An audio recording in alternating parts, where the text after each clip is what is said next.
Hi everyone, I'm Urvashi. Welcome back to the channel. Most of us think about our walls, floors, and furniture. But what about the ceiling?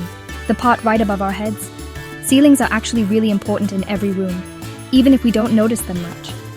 Ceilings can hide wires and pipes, help make rooms quieter, and change how a place looks and feels. But choosing the right ceiling can be confusing because there are so many options and words to learn. That's why I want to make it easy to understand. Ceilings aren't just for looks. They use smart ideas and science to help us every day, even if we don't see it. Maybe you've seen a ceiling with a grid in your office, or a smooth ceiling with hidden lights. I'll tell you what those are for.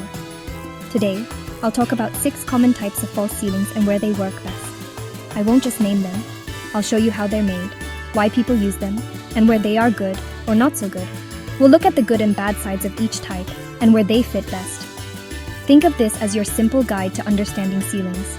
After this video, you'll be able to look at any ceiling and know what it is and why it was picked. We'll see modern gypsum ceilings, classic plaster of Paris, and even special ceilings for kitchens and bathrooms. There's a lot to learn, so let's get ready and start learning about ceilings together. Let's start with one of the most popular choices for ceilings in homes and shops, gypsum board. You've probably seen it many times, even if you didn't know its name. Gypsum board is what makes those smooth, flat ceilings you see in new homes and fancy stores. Here's how it works. Big sheets of gypsum, which is a soft, chalky material, are screwed onto a metal frame that you can't see. This metal frame hangs down from the main ceiling, leaving space above for things like wires, air conditioning pipes, and plumbing. It's a simple and smart way to build a ceiling. Designers really like gypsum because it's very flexible and easy to shape. The boards are joined together, and the seams are covered with a special paste, so the ceiling looks smooth and ready to paint. No lines or cracks.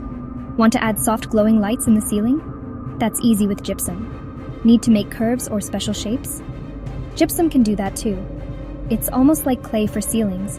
You can get really creative with it. But gypsum isn't just about looking good. It also works well for safety. Some gypsum boards are made to resist fire. They have water inside them. And if there's a fire, this water turns to steam and helps slow down the fire. This process, called calcination, helps stop heat and fire from spreading quickly. This is really important for keeping people safe in homes and buildings. So when you pick gypsum, you get a ceiling that looks great, is easy to shape, and helps keep your home safe. That's why it's used so much in modern buildings. Now, let's talk about a ceiling style you see in almost every office, school, or hospital, the 2-foot by 2-foot tile and grid system. This type of ceiling is very common and easy to recognize. It's made to be simple and useful. The system uses a metal grid, shaped like a T, that hangs from the real ceiling. This grid makes a pattern of squares, and light tiles are placed on top of it. The best thing about this ceiling is how easy it is to reach things above it. Above the ceiling, there are lots of pipes, wires, and air ducts. Kind of like a city, hidden above your head. It's like a mini city's roads and pipes up there. If you have a gypsum ceiling, you have to cut a hole to fix anything, and then patch it up, which is messy and costs more. With a tile and grid ceiling, you just lift a tile, do your work, and put it back. No mess, no extra work. This easy access to the space above the ceiling, called the plenum, is why the system is so popular in offices and big buildings. But there's more to it than just easy access. The tiles are also made to help with sound. Open offices can get very noisy, with people talking and phones ringing, which can make it hard to focus. The tiles are often made from special materials that soak up sound. This is measured by something called NRC, or Noise Reduction Coefficient. A higher NRC means the room is quieter and more comfortable. So, even if it doesn't look as smooth as a gypsum ceiling, the tile and grid system is great for easy repairs and keeping things quiet. Now let's talk about plaster of Paris, or POP. This is a material that's all about art and skill, not just quick building. POP isn't made from big boards or panels. It's made by hand, by skilled workers. POP is a powder made from gypsum. You mix this powder with water right where you're working to make a soft paste. Then, you spread the wet paste onto a mesh or a frame on the ceiling. This lets artists shape the ceiling into beautiful designs, like flowers, circles, or fancy borders, just like in old palaces. The best thing about POP is how creative you can get with it. If you can imagine a design, a good craftsman can probably make it with POP. POP can be shaped into any form, so you get a ceiling that's unique and smooth, and it feels strong once it dries. That's why you see POP in old buildings, fancy hotels, and homes where people want something special on their ceiling. Using pop is a way to bring back the style of old, beautiful buildings. It's not just building, it's like making a piece of art for your ceiling. But there are some big problems with pop. It takes a long time, needs a lot of hard work, and makes a big mess. Mixing and using pop makes a lot of dust, so you have to cover and protect everything nearby. Also, the final result depends a lot on how skilled the worker is. If the mix isn't right or the work isn't careful, cracks can show up as the plaster dries. So, pop can look amazing and special, but it costs more, takes longer, and you need a really good craftsman to do it right. Now let's move from fancy ceilings to something super practical. We're talking about PVC and WPC panels. PVC means polyvinyl chloride, which is a kind of plastic. WPC stands for wood plastic composite. These panels are light and ready to use. They fit together easily, kind of like puzzle pieces or laminate flooring. This makes them very quick to put up. You just need to make a simple frame, and then the panels click or slide into place. There's no need for messy work, no painting, and no extra finishing.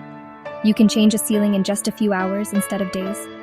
The best thing about these panels is that they don't get damaged by water. PVC is completely waterproof. It won't bend, swell, or get moldy. This is great for places that get wet a lot. That's why people use these panels in bathrooms, laundry rooms, and kitchens where there's lots of steam and water. They are also very easy to clean. Just wipe them with a damp cloth and they look new again. Because they are easy to care for and waterproof, they are perfect for rental homes, basements, or any place where you need something fast and strong. But there are some downsides.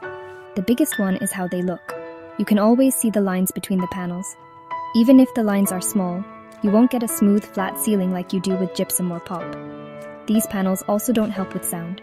In fact, some can even make sounds louder because they are hollow. They come in different looks, like wood patterns, but sometimes they still look and feel like plastic.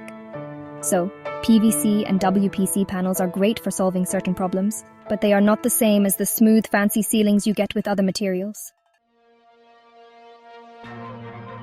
Now, let's talk again about grid ceilings, but this time, let's focus on something special: how they help control sound. These are called mineral fiber and glass wool tiles.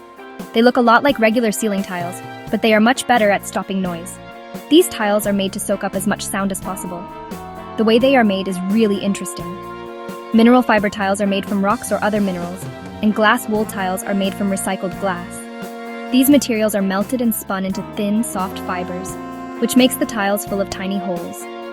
You can think of them like a sponge for sound. When people talk, walk, or use machines, the sound goes into the tile and travels through all the tiny fibers inside. As the sound bounces around inside the tile, it slowly loses its energy and turns into a tiny bit of heat. This stops the sound from bouncing back into the room, which is what causes echoes. That's why these tiles are used in places where you need things to be quiet and easy to hear. So, where do you use these special tiles? In libraries, where you want it to be very quiet. In university lecture halls, so the teacher's voice is clear and easy to hear. In big offices or call centers, where lots of people are talking at once and you want to keep things calm. These tiles might not look fancy, but in the right place, they make rooms much more comfortable and pleasant by keeping things quiet and easy to hear.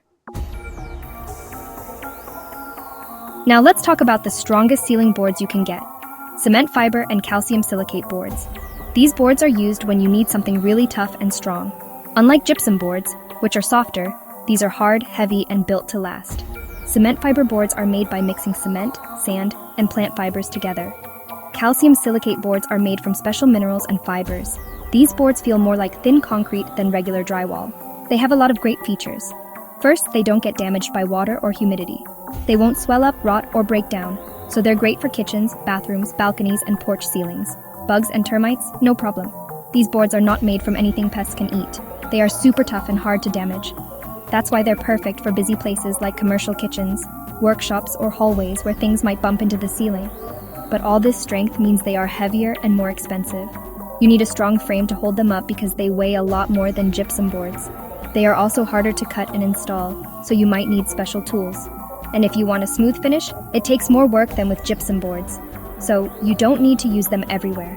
But in places where there's a lot of water, bugs, or things might hit the ceiling, these strong boards are the best choice for a ceiling that will last a long time. That's it! We've just talked about 6 of the most popular types of false ceilings. As you can see, there isn't one best ceiling for everyone. The best ceiling is the one that fits what you need for your space. If you want your living room to look fancy and smooth, gypsum is a great choice. But if you need to reach wires or pipes easily, a 2x2 grid ceiling is perfect for offices. Every ceiling type has something good about it. Pick what works best for you. Pop is great if you want beautiful detailed designs, and PVC is best if you need something waterproof. The right ceiling is the one that solves your problem. I hope now you know how to look up and understand what kind of ceiling you see, and why it's there. Picking a ceiling is about looks, how well it works, your budget, and how easy it is to take care of. I hope you feel more sure about choosing a ceiling for your own place. Remember, the ceiling boards or tiles are just one part of the whole system. The frame, screws, and finishing touches are all important too. Before you start, always check the instructions from the company that made the ceiling. Make sure to look at the manufacturer's data sheets for how to install it. These papers have the most accurate information and tell you exactly how to put everything together, like how far apart to put screws, or what kind of jointing compound to use. Following these steps will help you get a safe, strong, and good-looking ceiling. Thanks for learning about ceilings with me today. If this video helped you, please subscribe, and I'll see you in the next video.